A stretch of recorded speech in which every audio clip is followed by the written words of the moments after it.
Good afternoon, everybody. It's great to have all of you here today. And at T4 Education, we really want to thank you for your commitment and your support attending our sessions. As you all know, today's topic is game-based learning. And before we start, as I've informed you, we are recording the session. We would like you to introduce yourself in the chat, say where you're from, who you are, what you do. Please mute yourself if you're not speaking, and during the session, use the reaction buttons to cheer, make a comment, ask questions in the chat. I would also just want to inform you that our spotlights are about 50 minutes to an hour. And of course, there's always a warm welcome. I like the way people are greeting each other here today and knowing each other, really getting to know each other.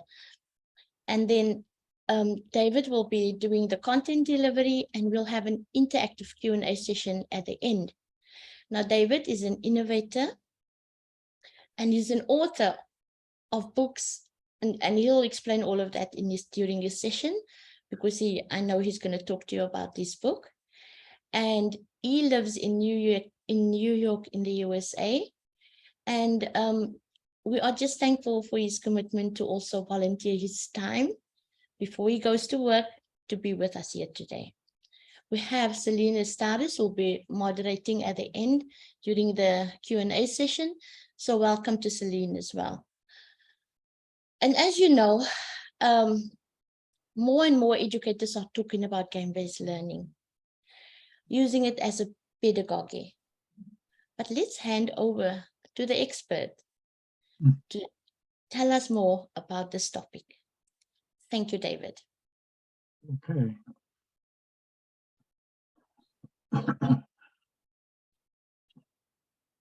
Is my screen available now to see? No. Yes, no? No. Can everybody see the slides? No, not yet. Oh, no? They should.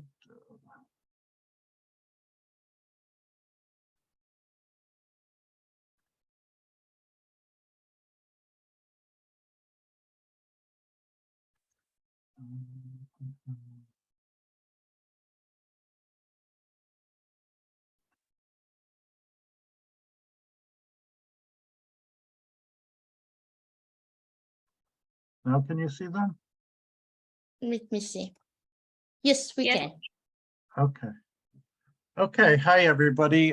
Thank you for coming to this session. I'm very honored to be able to speak with such a committed and dedicated audience of teachers from so many diverse countries.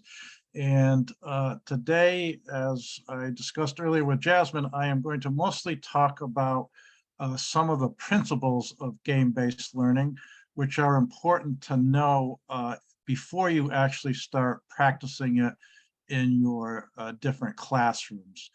And so I'm going to give you some specific examples, but to actually start practicing game-based learning, it would be obviously necessary to do some kind of hands-on workshop that's interactive, where you can actually practice things. But today I'm going to give you examples and explain the purposes and reasons for using game-based learning, which I myself use in my college all the time now with great success. So these are the three things I hope to do: to explain the principles, to give you some specific examples, and also how to turn your own lessons into a game, which we normally call gamify. Some people call it gamification, which is a word I prefer not to use because it's more closely associated with business training and not with education.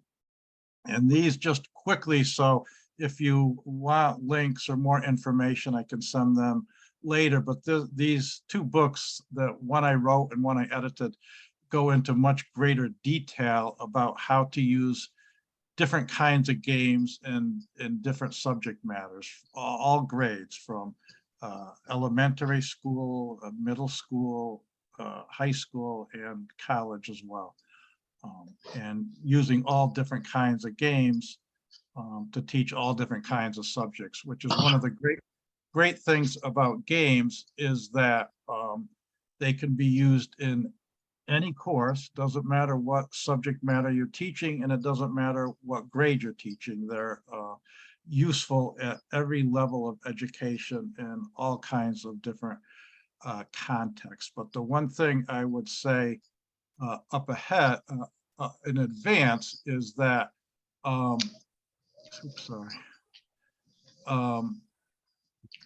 You need to integrate the games with your courses. You can't just use a game out of context or just go have students play a game.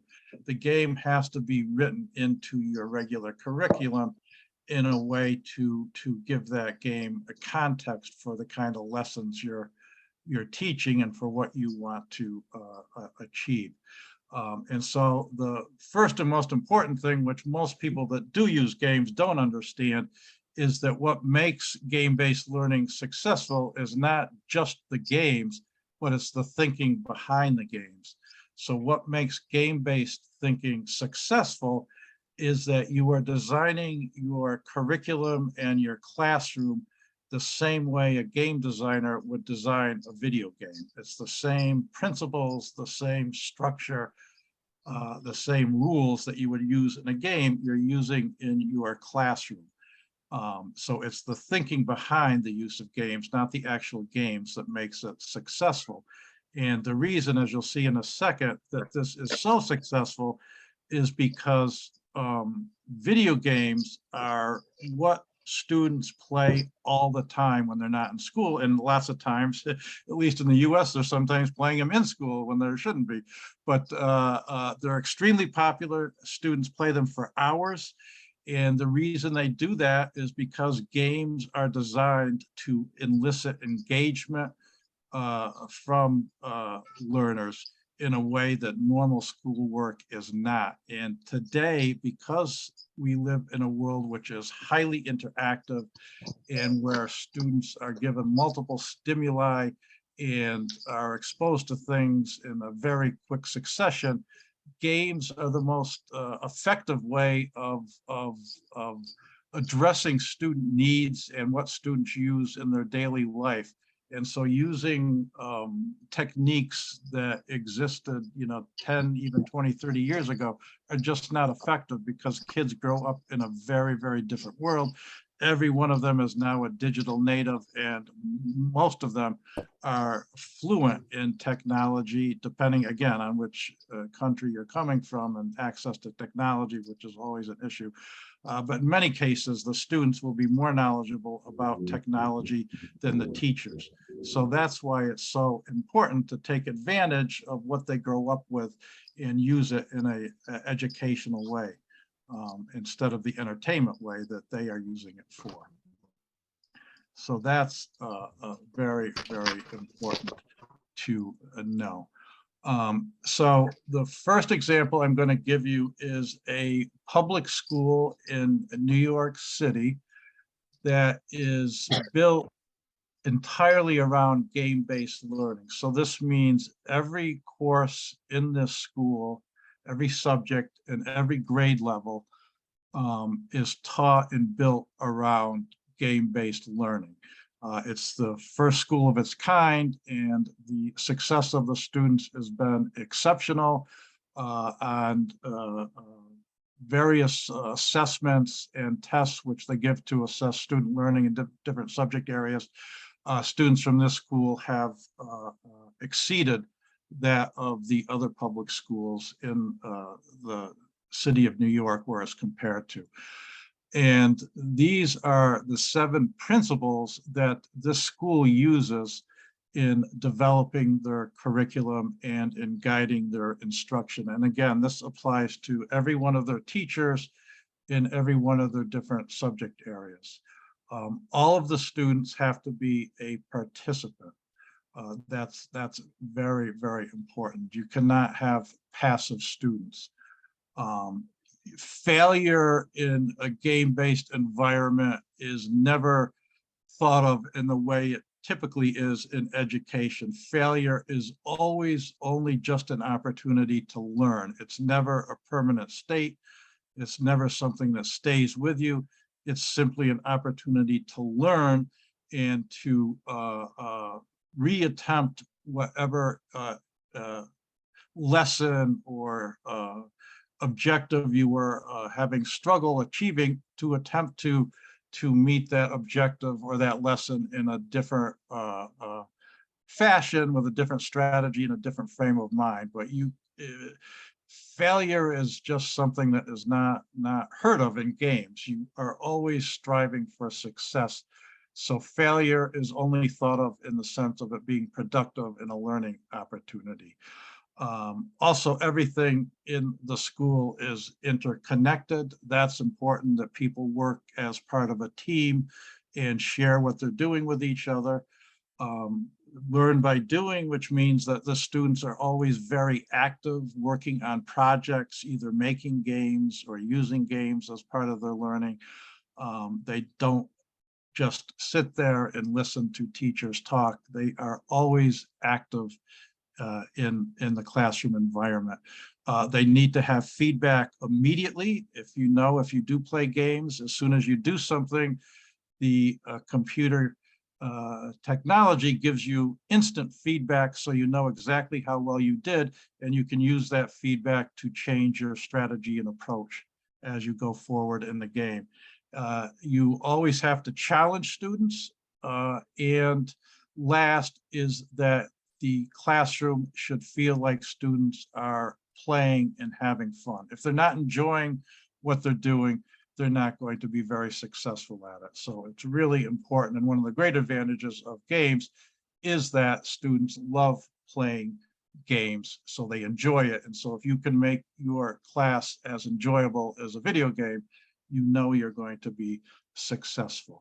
And the next thing that is really important is the intrinsic motivation that games tap into in ways that most educational environments are not able to do. And the psychologists that have studied students playing games for thousands of hours have determined that these three principles are elements of games that draw out students' intrinsic motivation, which means that students are doing something because they want to do it. They're not doing it because they're getting a grade. They're not doing it because they get 5 stars or a trophy.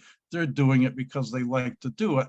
And when you do something you like to do, that stays with you for a long period of time, whereas in many instances, students just learn something and then forget it once they've gone on to the next lesson, next class, or next test. And so these three principles you should always be using in your classes if you're following game-based learning pedagogy. The students have to have autonomy, which means you need to personalize your lessons as much as possible and give students more control over their learning, to, as much as possible, give them choices over what they're doing, to give them different paths to being successful, which is the case in games, where you often have different choices and different avenues to reach the same goal, because students learn in different ways at different paces. And so they have to be treated for the unique learners that they are. The second principle is mastery. You want students to be successful, and you have to, very early in your course or lesson, give them opportunities to be successful and to feel good about themselves, and then start building on that success. Because students like to be challenged, and they feel good once they've accomplished something very concrete, which is what games are designed to do. And the third principle is the idea of connectedness, to have students be able to work with partners, to work in teams, and also be able to share the success of their work with other people, which could be with their parents, grandparents, their community, other classes in the school. They want to feel part of something. And that's another thing that games do very well is students that don't do homework, that don't write very much, can go home and play a game for 5 hours where they're playing with kids from all over the world and they're working together to solve a problem.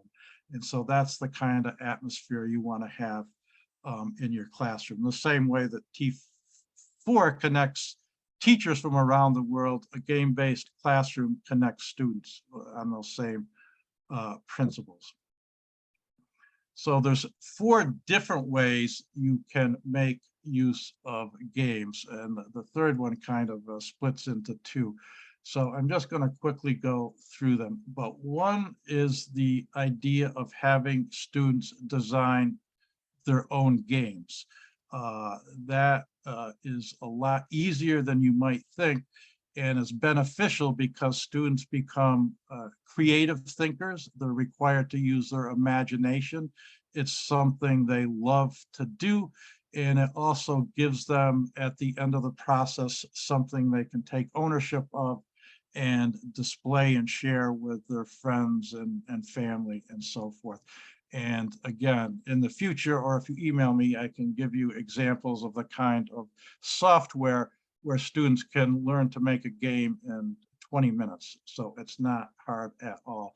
And I'll just give you one example of something. Hopefully you'll be able to see this.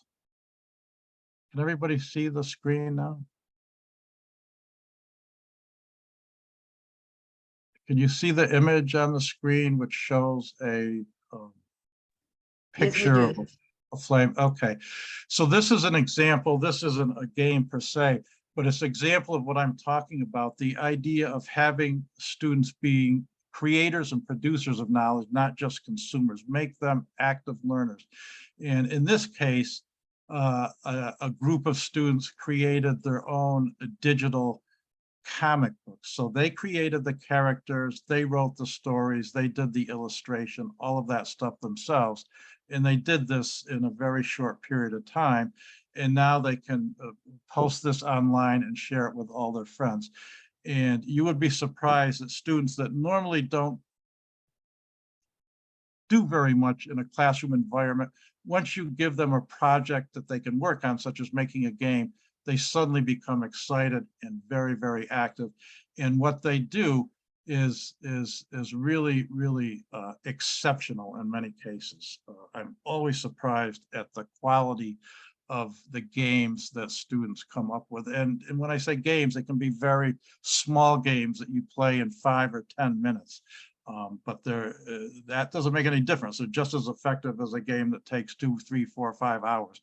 You can make very effective games that only take a few minutes to play.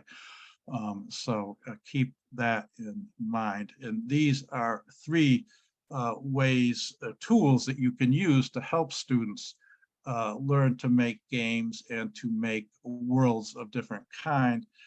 Twine, you make interactive stories, which can use also sound and images if you want to, but you don't have to. It's completely free. And again, students can use it, learn it in 15 minutes. And you can also make your own games for students, which are highly interactive. And in a Twine game, students are always asked to make choices. And whenever they're making the choices, you're then assessing their ability to make healthy decisions. In Minecraft, if there's one game that you should learn about and use, this would be probably the best game to start with.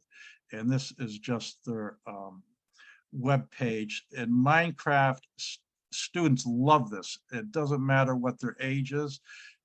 Students in 3rd grade are using it, and students in college are using it, and they love it. And Minecraft can be used no matter what you're teaching. And so this educational website of Minecraft gives you all kinds of different examples, different sample lessons, different videos, tutorials, and things like that. So this is a game you really should spend some time with and get to know. And you'll see lots of lessons here and such as these here. Here you see them using it for math.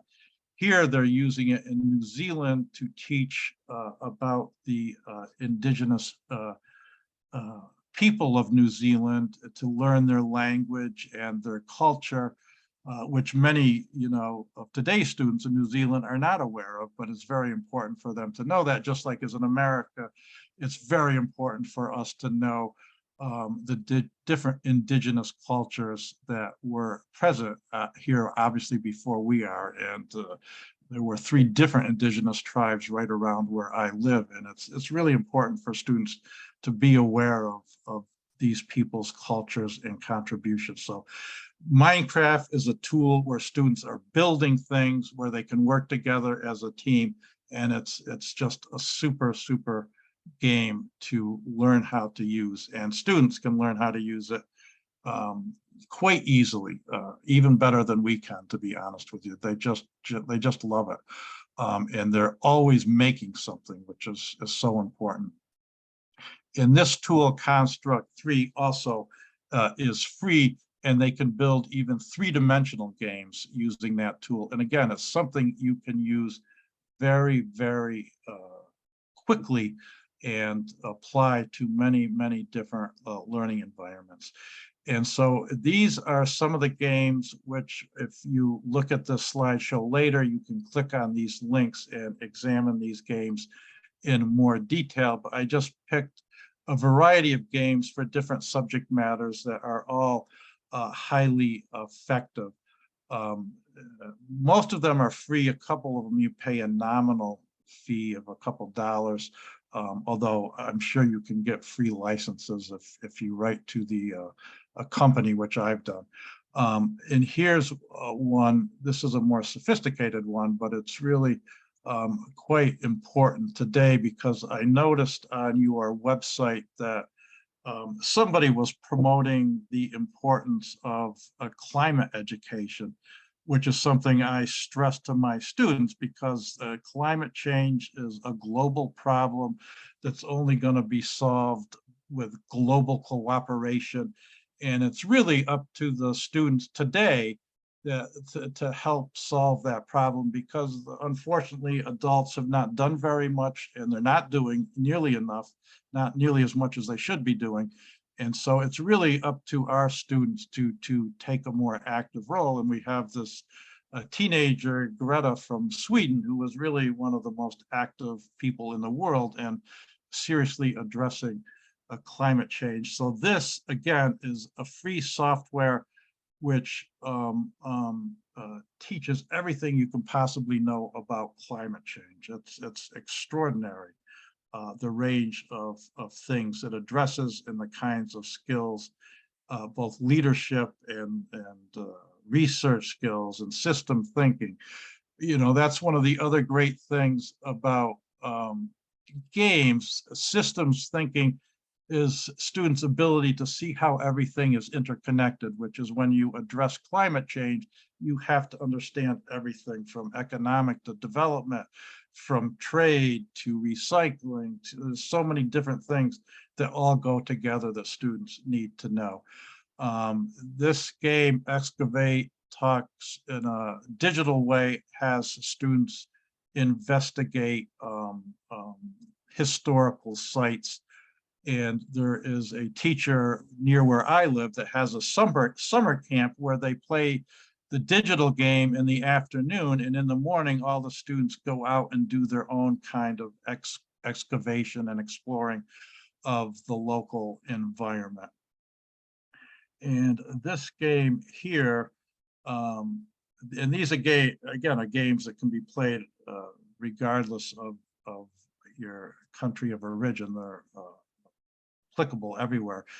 This teaches algebra, and you can, as it says right here, teach students. And normally in America, you don't really learn algebra, at least in my day, until 9th grade. Now it's a little bit earlier, but using this game, you could teach it all the way down into grade 3. And it's intuitive. When you play this game, which I urge you to do on your own, even if you don't teach math, it's a lot of fun.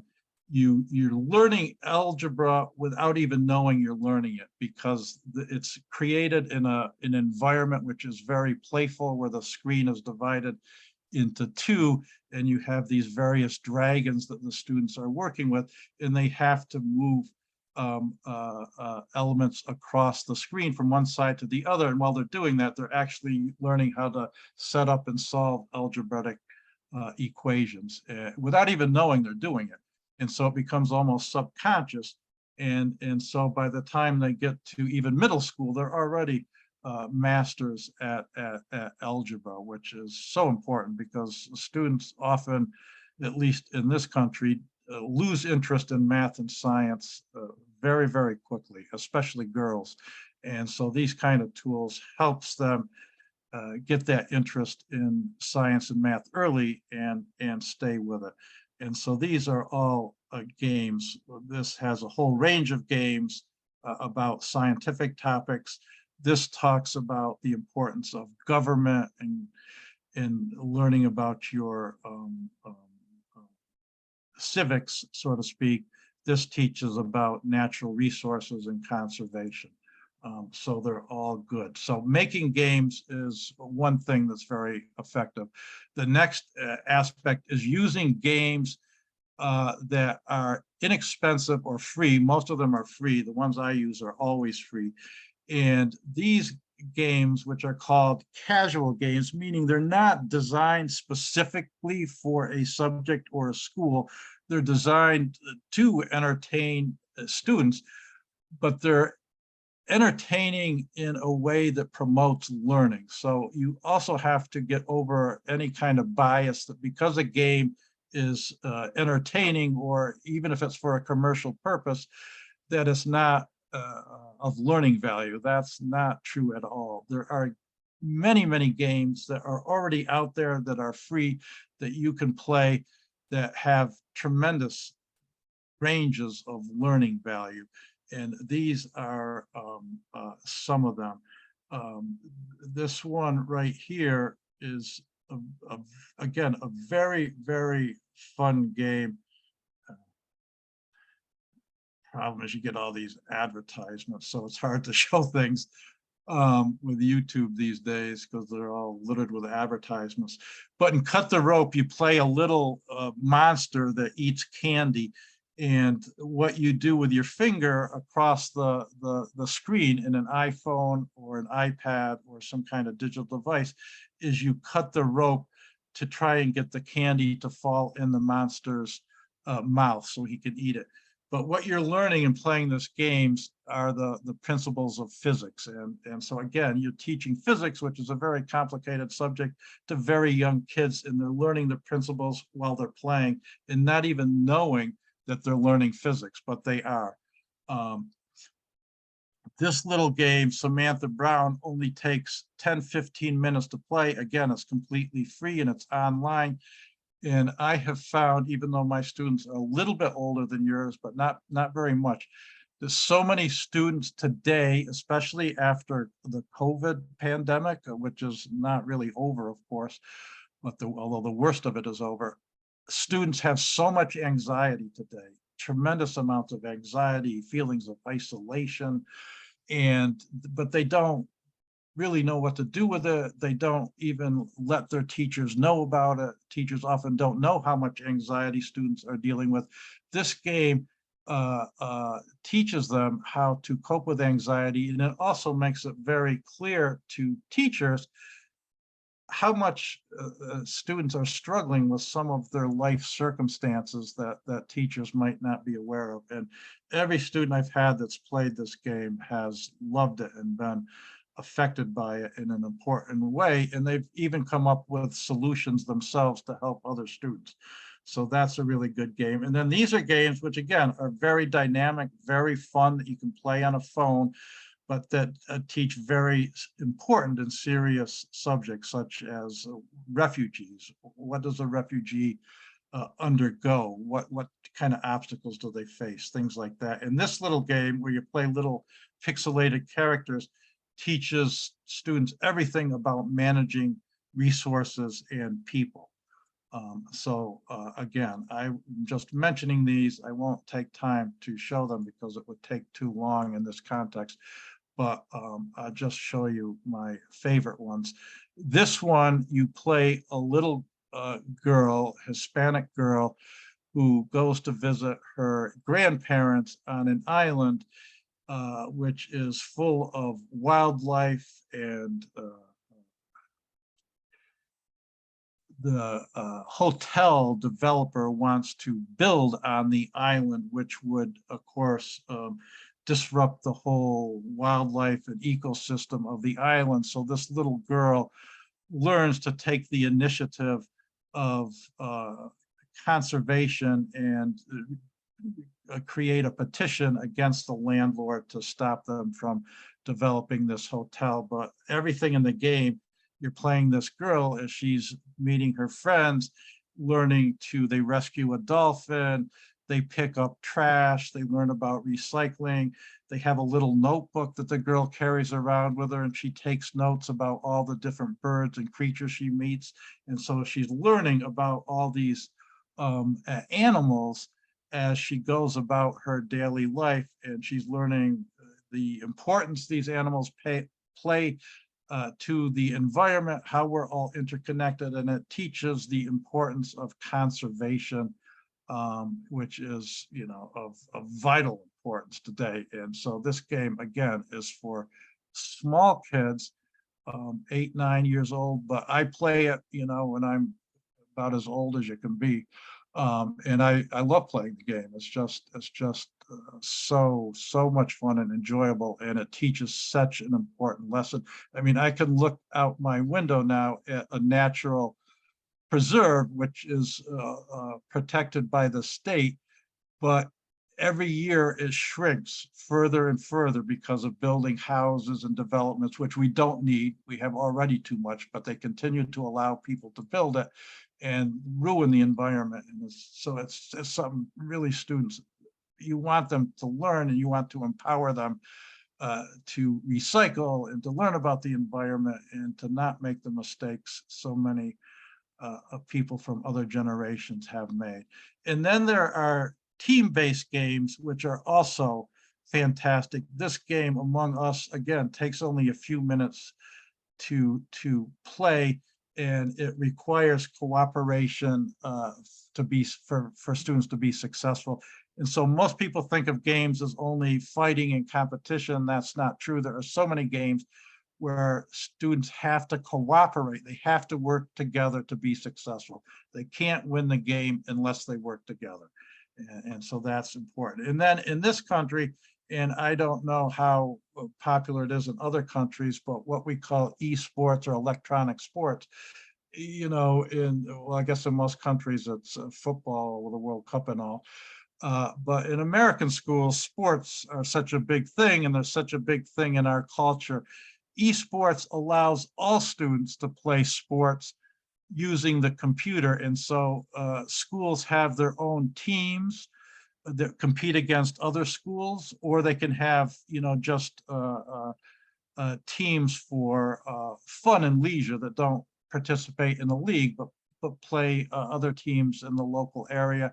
But again, having competitive teams is also a lot of fun.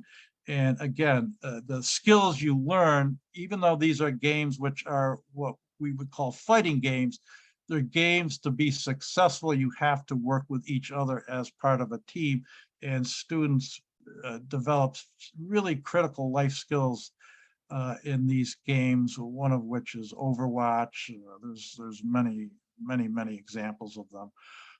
Smash Brothers, Valorant, and students love these games. And you can create clubs, and you'll find tremendous participation from students. And it's getting students to participate in extracurricular kind of activities that they normally wouldn't. So kids that normally stay to themselves or just go home and isolate, they will be very excited when you start introducing these kind of games and teams.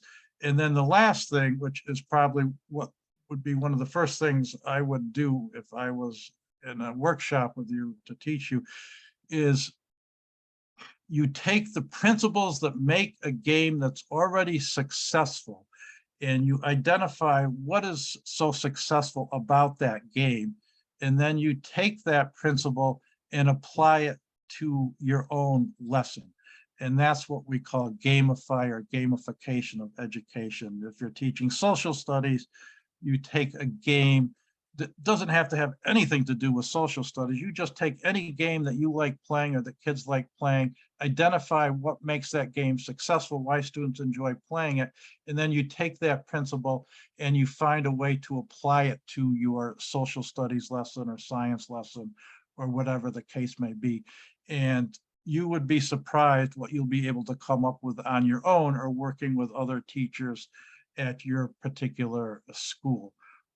And so this is one of the things I would emphasize you do, and I can send you more information and examples about it if you want to. And obviously it's completely free. It's not using a game. What it really is turning your lesson into a game-like experience. And that's what will make what would normally be a lesson that many students will not be excited about, not identify with it.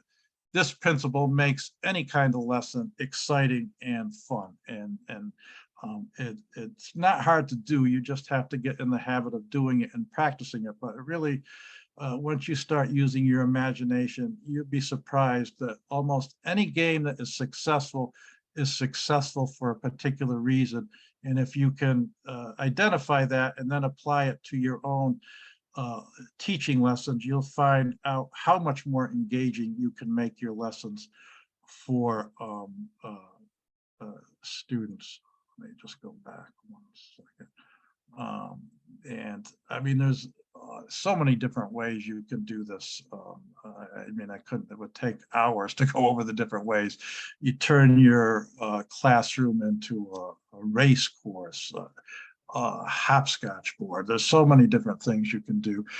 Instead of giving grades, which I never do anymore in college, except at the very end when you have to, I use points, and video games use experience points, and students react to that far better than they do to traditional ABCD type grades. And you give different kinds of points for different kinds of challenges, and they accumulate these points. They can get points that they can apply to special circumstances, like one of them might be excused or might only have to do half of a test instead of the whole test because of all the points they've accumulated doing other things. Anyways, there's endless number of things you can do when you use points in creative ways, which again, I can send you or email you examples of that later on if you're interested, because again, it would just take too long to cover all of this stuff in a short introduction. So those are the 4 ways you can use games. You can use games that already exist, that are free and easy to use. You can use games that are designed specifically for a particular discipline or behavior. You can make games yourself, have your students make games, and you can turn your own lessons into a game-like experience, which is, again, something that students will almost certainly enjoy more than they enjoy traditional lessons. So those are the main things. Role playing is another very important thing. And having students create avatars or personas is also extremely successful principle, which always in games, they're playing a character, like in that game Elba, you're playing this little girl Elba, and here I am, and this older man playing this little Hispanic girl. So I'm getting into the mindset of what a little girl experiences, the wonder she experiences running around this island and encountering all these different creatures, and how good she feels picking up trash and helping save this dolphin, and how she goes around the island finding people to help her. It's fantastic. So it puts me in that mindset. And role playing in games is fantastic because it puts people in the mindset of the avatar, and it creates empathy, which is so important for positive change, is the ability to feel empathy for other people. And role playing does that perfectly. And it also gives students an immersive experience of what it's like to live in somebody else's shoes and inhabit somebody else's way of thinking. So it's just a very, very powerful. And even in one of the classes I teach, where every student creates their own superhero, it's extremely effective because it shows how creative these students can be. And then they use these superpowers that they give their students to solve real world problems. So it's using a fiction, so to speak, like a game, but applying that to what's actually going on in the world around them in a way that can be very, very inspiring and powerful.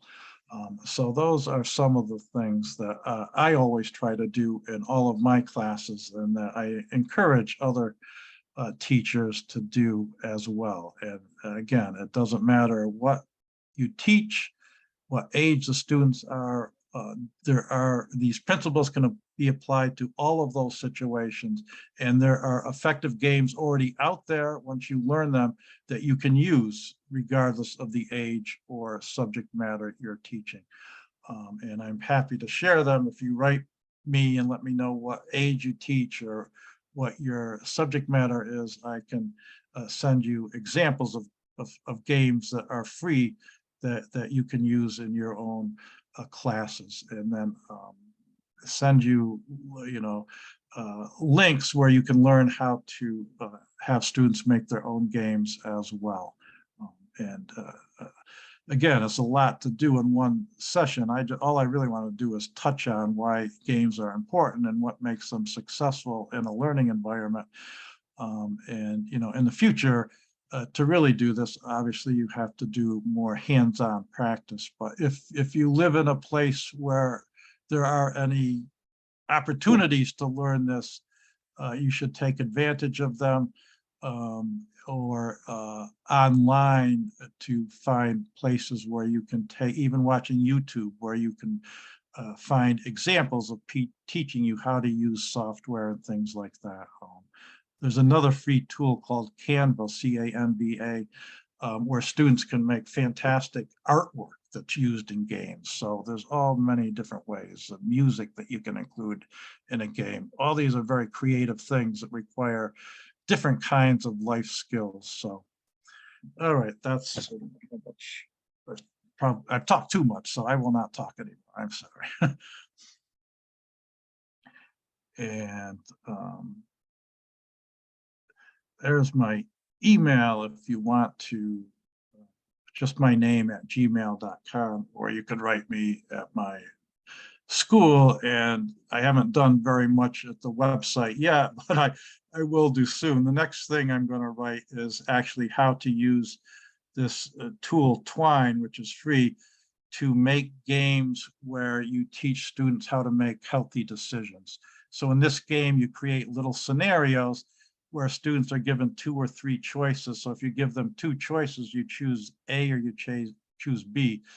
Do you wear a mask when you go into this store, or don't you wear a mask? If they say, don't wear a mask, they make that choice, then the next thing that happens is, they could be exposed to one of the COVID variants. And then, so they see the immediate consequences of their decision, but in a safe environment. And you can create these little scenarios in just a matter of minutes, and then have students play them, because it publishes the game directly to the web. Again, it's free hosting, and it's so valuable for students to learn how to make good and healthy decisions. And what you do is you create the scenario around something you want students to learn, and in an area where you want them to make good decisions. So that's what I'm going to write about next. But Twine is a great tool for teaching decision making, for teaching ethics, how to make decisions that are ethical, which is what I did last year for high schools in one of the states here, Indiana, to teach high school students and middle school students how to make ethical decisions, which are really, really important. And too many people in the world now are not operating in an ethical fashion, and it has, dire consequences. So we want students to grow up learning to be responsible and ethical, to think about other people and to think about the environment and to think about each other, and not just be concerned with making money. So ethics is really important, and games are a fantastic way to teach ethics. Okay, so I'll stop there. I've already spent 15 minutes more than I should have, sorry. All right, so thank you so much, David. As you know, as a teacher who's also very big into game-based learning, it was really great getting the opportunity to listen to you speak about these kinds of things, and talk about your experiences of how game-based learning works and how effective it's been for a couple of classes that you've held. So it's such a great experience to listen to that, and to also have all those resources like just presented to us, and just like for us to kind of discover Sure. and explore as well. So thank you so much for that. Well, you're welcome. At this point, I think we're going to go into a couple of the questions that Okay. our participants have posted in the chat as you were presenting. So earlier you touched on the QTL, the Quest to Learn, as one of your examples of how game-based learning can be applied to a school setting. And we do have a couple of questions about that in particular in the chat box. One of those questions is from Pushparani, and she asks, are the teachers who were tapped to be part of the QTL program, were those teachers trained how to administer the games, and Yes. possibly how were they trained to do so? Yes, they had professional development. At the time the school was created, there was an organization, nonprofit organization called the Institute of Play, and their mission was just to do professional development. So they did workshops with all the teachers where they taught them, exactly what you said, how to make games and the thinking behind making those games. So the people that teach there are, of course, already predisposed to wanting to use that kind of innovative approach. And that's, of course, helps make it so successful. So yeah, professional development is so important, absolutely. And to introduce it in other schools, it's very difficult, and I can only speak about the United States. It's difficult because do a school-wide, you have to have the cooperation of the leadership, the principal, the superintendent, and they're usually a little more conservative because they have other kinds of pressures to deal with. So usually what I do is you start with a teacher who already has an interest in it, like these teachers that are here today, and they then talk to other teachers in their school and form groups together and share what they're doing in their class with these other small groups of teachers, and then they do it in their class. And so you build little communities like that in your school. And that's a very successful thing. And sometimes if you're in a bigger city, you can have after school groups that where teachers meet together and share ideas and teach each other, really train each other in different things that they're good at. So yeah, it's best to start with teachers that already are interested in it, and then teachers that may not be so willing to try something new. Once they see it works with one teacher, then they're more likely to try it themselves. And once the students are excited about it, then the administrators are going to be more open-minded about trying something different. Thank you so much for that, David. That provide a lot of clarity, I think, for our participants here today on how all of that worked out, because as you mentioned, it is kind of a struggle to kind of get a whole school on board with something like that.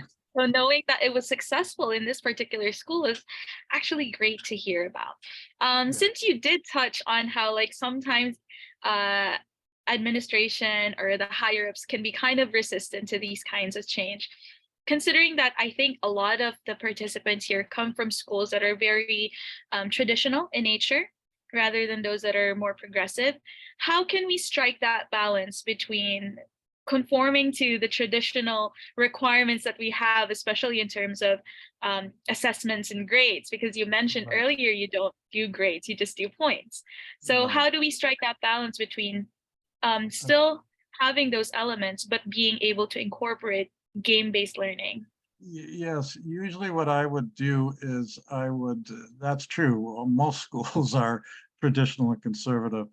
So there's two things you can do. One is you start small. You don't do your entire course like I would. You take one lesson of your course and do it using a game or doing it or turning your lesson material into a game and start that way. And so they're not going to be resistant to that because you're doing it on a small scale. And if it's successful, then they're going to be open to it. That's the main thing. You just have to show administrators that it works, that students are participating, and that what they're producing is positive. And that won't be hard to show, really. Even something like attendance. Now, I don't know, public school's a little different, but I have maybe a third of my students, and today, unfortunately, participation in attendance isn't that great the way you would want it to be, but I have perfect attendance, at least 35% of my students, which means they've gone to every single class all the 4 months. And that's because they want to be there. And that's, it's not like a public school. They don't have to come. Nobody's forcing them, but they come because they want to. And so that's, and also you show them evidence, I mean, which you wouldn't necessarily have, but I can share with you. There's all kinds of evidence in research that shows the success of using games and why they're successful. So you always, with administrators that are conservative, need to present them with concrete research studies and concrete evidence of how these methods have been successful. And, I don't find that difficult to do because, at least in this country, the success rate is not very good, to be honest. Regardless of how much money the country has, our students do not perform very well compared to students around the world.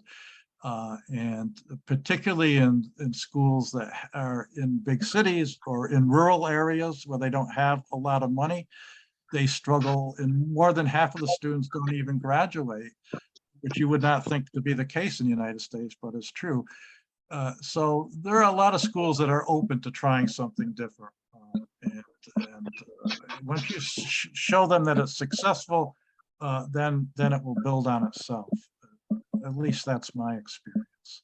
But you have to start small and go incrementally, little by little. I completely agree with that, David. Thank you so much. And you could Yes. even, you could even start sometimes with an after-school program. I mean, I have a colleague who's in California. She's a professor, but she works with small kids after school using games to teach literacy. And so it's voluntary, kids don't have to go there, but they go there because they love working with a computer. And while they're doing that, they're learning really important literacy skills. So it's, even though it's after school, they're learning something that they're going to use in school, which is, skills of reading, comprehension, and things like that. Thank you for that idea, David. Actually, yes, I think somebody in the chat earlier did reiterate something that you said about setting up clubs, which I think would be a great way to kind of I think introduce so. students and teachers to that kind of environment as well. Now, you And that did way, mention. oops, sorry, you don't have to deal with the resistance so much when you have a club because it's voluntary, it's fun. That's true. And parents like it because, the kids are being cared for a little bit by somebody else for a They're while. off their hands. Give them a break, right? That's true. So you did touch on also earlier while you were talking about that, how some students may not have the resources as well to, have access to these kinds of things. So going back to that, like, How about those students who really do not have access to, let's say, technology, or the games that you mentioned earlier, the couple of the resources you mentioned earlier? What are some great maybe low tech or no tech options for those kinds of situations? Yes, it would be interesting for me to know, depending on where students, where your teachers are located, how many of their students have, cell phones of some kind, because I find even in this country, kids that come from what we would consider poor uh, backgrounds have, it's funny, I don't know why, but they do have them. So you'd be surprised. But a phone today is a computer that you hold in your hand, and you can play numerous really, really good games on the phone. And one of the good things is, you can, while you're walking to school or on the bus or whatever, you can be playing a game, which is fun, but you're also learning something if you are able to choose the game or be able to incorporate that game in your lessons. But yeah, the last thing I mentioned, it doesn't require any technology, and that's how taking one of your lessons and just rethinking that lesson in a game-like way to make the experience like a game. So it's your lesson itself is a game. And a friend of mine has a book which I can send somebody a copy of it, or I can send you a link to it. But he does that as well. His entire class is a game. He doesn't distinguish it. His class and the game are the same thing, but he doesn't use any technology. And it's just how he sets up the class. The students go on quests. They face challenges. He creates a story at the beginning of the class that they follow as they go through, and as they're completing a quest, for example, they're getting further along the objective of solving a mystery, for example, if he's written a mystery story. So it's really a way of thinking, not so much the technology. You don't have to have any technology at all to do successful game-based learning. But you do have to, it requires planning in advance. That's the key thing. So with teachers, if you want to do this, the summertime usually is the best time to plan and play around with these ideas, and do it with colleagues too. It will be much more enjoyable and successful when you have colleagues sharing ideas back and forth. But again, the first thing I say is whatever game you play as a teacher, or whatever game when you talk to your students, one of my chapters is called My Favorite Game, and that's what I do. One of my lessons is I just ask students what their favorite game is when they were growing up and what their favorite game is now. It changes as they get older, and to talk to the class about it. Why do they like this game? Show them how to play it, and what makes you so excited? Why is this game so much fun to you? And that's just something that they like to do, and the class likes to hear about it. But to me, it gives me information about what attracts them and what they feel passionate about, and then I use that information in my own lesson planning. But all of you play some kind of game. I don't know, whatever. Even if it's an athletic game, they're all games. Just what is it about that game that is fun, and then think how you can use that in your own lessons. So it's creative thinking. And in this country, one of the things that employers, when they hire people out of college, they say one of the things that students are not good at is creative problem solving, using creativity, because it's hard to teach that. It's not really emphasized. They're always emphasized, learn this material, that material, as opposed to learning how to think, how to manage and solve problems. And today, problems, they just come up, and they're problems that we haven't faced in years before. And so they have to be creative. So this teaches them to be creative and use their imagination. Right. Thank you so much, David. Those are such incredible tips also for teachers here who are very much interested, as you can see, to Yeah, really very learn good to about see. game-based Very learning. happy. Yeah, happy to and I see that. think like what Jasmine mentioned as well in the chat, we might have to actually have another follow-up session on game-based learning. Now there were a couple of questions that are very interesting, but we weren't able to touch on. So, you know, for those who still have those questions, feel free to reach out to David through his Sure. email, and also, of course, connect with him through our T4 Communities app Yeah, as well. So that absolutely. you can, Sure, I'll answer sure. anything at the T4. Yeah, I see somebody Yeah. mentioned treasure hunt, which is a great Mhm. fun thing too. So a Okay, lot that's of great. great ideas. Well, thank you for inviting me and for having all your colleagues participate. I'm really happy to try and help any way I can, because we want Thank you as students to well. learn and have fun and grow up and be healthy and smart thinkers and decision makers. Okay. Yeah.